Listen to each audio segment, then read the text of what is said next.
Ever since I started playing football, our coach always told us, impossible is only somebody else's opinion. He told us we could do whatever we put our minds to. He would always tell us these things in his speeches, going on about what I thought to be nonsense. Often he would come up to me and tell me that I could play at the next level as long as I work hard enough. But I never really believed him, and why would I? I'm only 5'8". Nonetheless, I put in the hard work. In games, I would almost always be against someone taller than me, having to work extra hard just to make a play. However, I learned to use my size to my advantage, and eventually became a go-to receiver on the team. But as I got closer to the end of my high school football career, I began having doubts about my ability to continue playing after high school.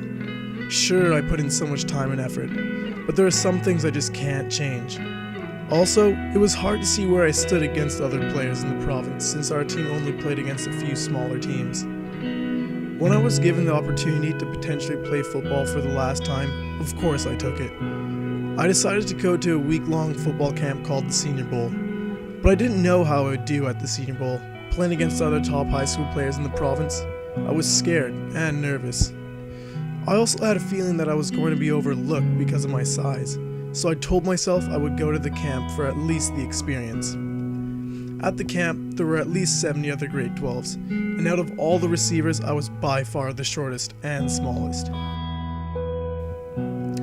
The camp was brutal, painful, annoying. I envied all my friends who were celebrating spring break in Cuba while I was here. At one point, I got hit so hard I thought my ribs were broken.